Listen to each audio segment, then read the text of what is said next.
OS Tamil நேயர்களுக்கு வணக்கம். வைக்கம் போராட்டம், சேரன்மாதேவி போராட்டம்னு 2024 நூற்றாண்டு காணுகிற போராட்டங்களுடைய வரலாறை நம்ம பார்த்தோம். அதாவது கோவிலை சுற்றி இருக்கிற தெருக்களில் நடப்பதற்கு மறுக்கப்பட்டிருந்த உரிமையை பெறுதல், அப்புறம் குருகுலங்களில் சேர்ந்து உண்ணுதல், தனித்தனியாக இருந்த அந்த முறையை மாற்றி சேர்ந்து உண்ணுவதற்கான போராட்டங்களை பெரியார் இயக்கம் முன்னெடுத்தது அப்படின்னு பார்த்தோம். குறிப்பாக இங்கே ஒரு பாகுபாடான ஒரு சூழல் இந்திய சமூகத்தில் இருந்தது. இவங்க தான் பள்ளிக்கூடம் போனோம், இவங்க தான் படிக்கணும், இவங்க தான் கோவிலுக்குள்ளே போனோம், இவங்கெல்லாம் போகக்கூடாது அப்படின்ற ஒரு பெரிய பாகுபாடு இருந்தது. குறிப்பாக பேருந்துகளில் இவங்கெல்லாம் ஏறக்கூடாதுன்ற ஒரு சூழல் இங்கே இருந்தது.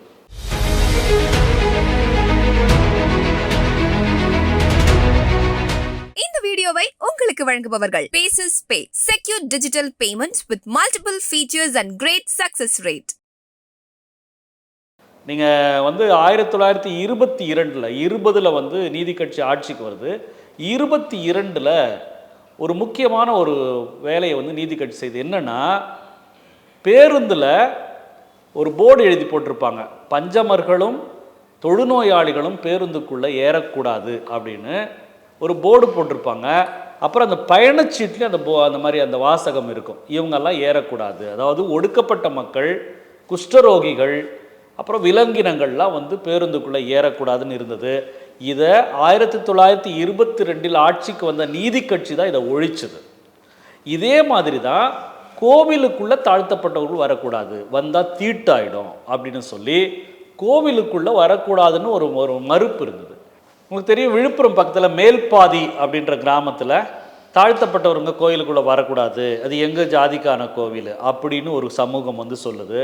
இன்னும் இப்போ சமீபத்தில் தாழ்த்தப்பட்டவர்கள் கோவிலுக்குள்ளே வந்துட்டதுனால அந்த கோவிலை நாங்கள் சாமி கும்பிட மாட்டோன்னு தனியாக போய் ஊருக்கு வெளியில் தனியாக விக்கிரகத்தை வச்சு சாமி கும்பிடுற இவ்வளவு பாகுபாடான ஒரு சூழல் இப்போ இருக்குதுன்னா, 2024 அறிவியல் வளர்ந்து, அறிவு வளர்ந்து, கல்வி வளர்ந்து இப்படி இருக்கிற காலகட்டத்திலே இப்படி இருக்குதுன்னு சொன்னால், 1900களுடைய தொடக்க காலங்களில் மிக மோசமாக இந்த முறை பின்பற்றப்பட்டுச்சு.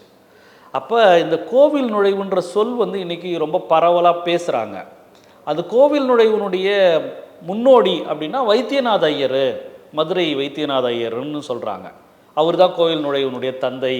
அவர் கோவிலுக்குள்ளே கூட்டிகிட்டு போனார், அதுக்கு துணை செஞ்சவர் பசுமன் முத்துராமலிங்க தேவர் அப்படின்னு 7ஆம் வகுப்பு பாடத்திலே அது வருது.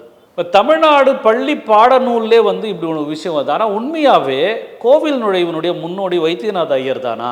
கோவில் நுழைவை அவர் தீவிரமாக இவங்களெல்லாம் கோவிலுக்குள்ளே கூட்டிகிட்டு போனோம், இந்த முறையை ஒழிக்கணும்னு போராடினாரா அப்படின்னு பார்த்தோம்னா நிச்சயமாக இல்லை.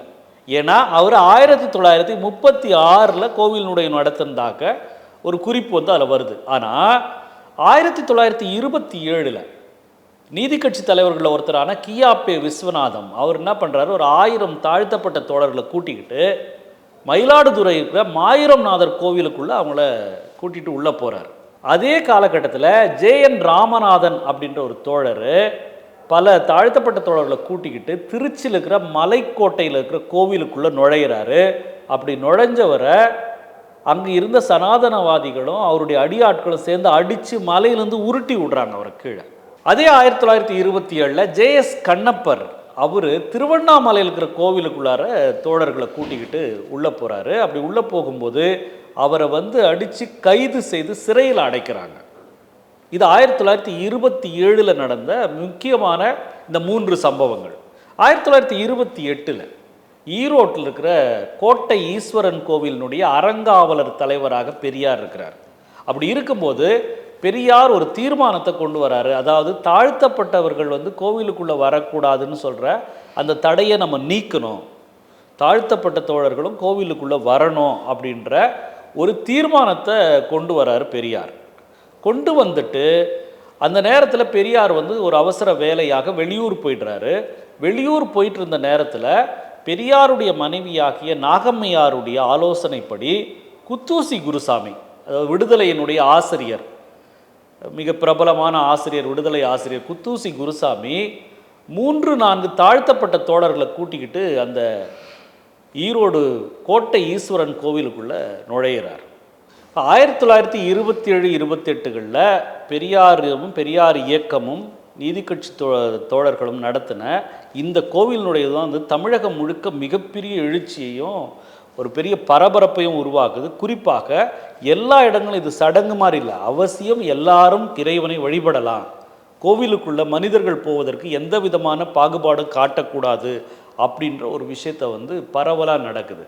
இப்படி நடக்கும்போது எப்படி இதில் வைத்தியநாத ஐயர் வந்தார் அப்படின்னா, இப்போ தாழ்த்தப்பட்ட மக்களுக்கு பிரதிநிதித்துவம் வேணுன்றதுக்காக அம்பேத்கர் வந்து பூனா ஒப்பந்தத்தில் ஆங்கில அரசாங்கத்துக்கிடம் கேட்ட 2 கோரிக்கைகள், ஒன்று வந்து இரட்டை வாக்குரிமை, இன்னொன்று வந்து இடஒதுக்கீடு.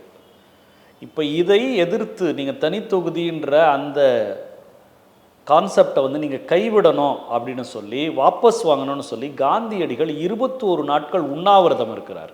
இந்திய சமூக வரலாற்றில் மிக முக்கியமான ஒரு நிகழ்வு வந்து காந்தி உண்ணாவிரதம் இருந்தது அப்படின்றது.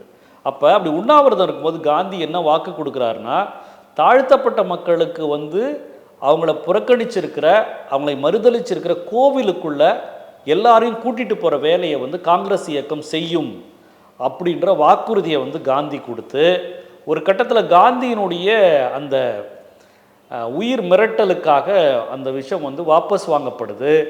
இதனுடைய இப்போ இப்படி வாக்கு கொடுத்துட்டமேன்றதுக்காக ஒரு சடங்காக 1938 காங்கிரஸ் கட்சியினர் வந்து தாழ்த்தப்பட்டவர்களை கோவிலுக்குள்ளே கூட்டிகிட்டு போகிற வேலையை செய்கிறாரு. அப்படி தான் வைத்தியநாத ஐயர் மதுரையில் அவங்களை கோயிலுக்கு கூப்பிட்டு போகிறாரு.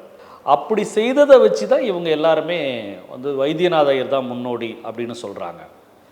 அப்போ வைத்தியநாத ஐயருக்கு அப்படி ஒரு உணர்வு இல்லையா அப்படின்னா, வைத்தியநாத ஐயனுடைய இன்னொரு பக்கம் ஒன்று இருக்குது. 1922 திருப்பூரில் காங்கிரஸ் மாநாடு நடக்குது. இந்த மாநாட்டில் பெரியார் ஒரு சிறப்பு தீர்மானத்தை கொண்டு வராரு. அதாவது தாழ்த்தப்பட்டவர்களும் நாடார்களும் கோவிலுக்குள்ளே போகிறதுக்கு இருக்கிற தடையை நீக்கணும், அதற்கு தடையாக இருக்கிற சாஸ்திர சடங்குகள் சம்பிரதாயங்கள் எல்லாத்தையுமே வந்து தடை பண்ணணும், அவங்க எல்லாருமே கோவிலுக்குள்ளே வரணும்னு சொல்லி ஒரு தீர்மானத்தை பெரியார் கொண்டு வரார்.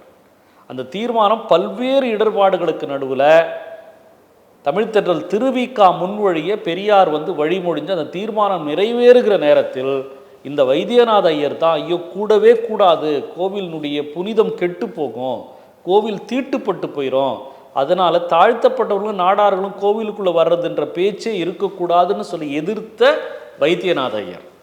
இந்த வைத்தியநாத ஐயர் தான் 1938 காங்கிரஸினுடைய ஒரு சடங்காக அந்த வேலையை செய்கிறாரு. ஆனால் இன்றைக்கு வரைக்கும் இன்றைக்கி வந்து மறுபடியும் அந்த விஷயங்கள் தலை தூக்கிட்டு இருக்கு. மறுபடியும் கோவிலுக்குள்ளே தாழ்த்தப்பட்டவங்க வரக்கூடாது, அல்லது அவங்க கும்பிட்ட சாமியை நாங்கள் கும்பிட மாட்டோம் அப்படின்ற விஷயங்கள் இன்றைக்கி தலை தூக்கிட்டு இருக்கு. ஆனால் இது எல்லாத்திற்கும் மாற்றாக அன்றைக்கு களத்தில் நின்னது நீதி கட்சி தலைவர்களும் திராவிடர் கழக தலைவர்களும் பெரியாரும் தான். இந்தியாவில் குறிப்பாக தமிழகத்தில் கோவில் நுழைவை உணர்வு பூர்வமாக அவசியம் செய்யணுன்ற சமுதாய சீர்திருத்த பார்வையில் இன்னைக்கு வரைக்கும் அதை வலியுறுத்தி கொண்டிருக்கிறவர்களாக மாற்று சக்தியாக இருக்கிற திராவிட இயக்கமோ அல்லது மாற்றா யோசிக்கிறவங்களும் தானே தவிர வைத்தியநாதர் ஐயர் இல்லை அப்படின்றதுக்கான ஆதாரங்கள் வரலாற்றில் அப்படியே இருக்குது.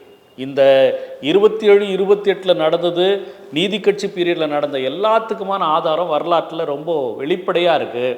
அந்த வரலாறுகள் நம்முடைய குழந்தைங்கிட்ட வந்து சேராதனால, அந்த வரலாறு சமூகத்தை வந்து சேராதனால தான் இப்போ மறுபடியும் இங்கொன்றும் அங்கொன்றுமாக இதே மாதிரி 1100 வருஷத்துக்கு முன்னாடி நமக்கு கல்வி பெரிய கிடைக்காம, அறிவு பெருசாக வராமல், அறிவியல் வளர்ச்சி இல்லாத காலகட்டத்தில் நடந்த அந்த காட்டுமிராண்டித்தனமான நம்பிக்கையின் பின்னால் மறுபடியும் படித்தவர்களாக நாகரிகமான சமூகம்னு சொல்கிற மக்கள் திரும்பிட்டுருக்குறோம். அப்போ நாம் உண்மையான இந்த சமூக வரலாறுகளை வாசிக்க வேண்டியது இன்றைக்கி மிகப்பெரிய தேவையாக இருக்கிறது. நண்பர்களே, கோவில் நுழைவை முன்னெடுத்தவர்கள் நீதி கட்சி தலைவர்களும் திராவிட இயக்க தலைவர்களும் பெரியாரும் தான். வைத்தியநாத ஐயர் முன்னெடுத்தது என்பது இதற்கு மாற்றாக செய்யப்பட்ட அந்த ஒரு நாள் சடங்கு அப்படின்றத வரலாற்றை புரிந்து கொள்ள வேண்டிய இந்த தலைமுறை புரிந்து கொள்ள வேண்டும் அப்படின்ற இந்த செய்தியோட மற்றொரு வரலாற்று பக்கத்தோடு அடுத்த நிகழ்வில் சந்திக்கலாம். நன்றி, வணக்கம். இந்த வீடியோ உங்களுக்கு பிடிச்சிருந்தா லைக் பண்ணுங்க, ஷேர் பண்ணுங்க, கமெண்ட் பண்ணுங்க. மறக்காம OH சினிமா சேனலுக்கு சப்ஸ்கிரைப் பண்ணுங்க.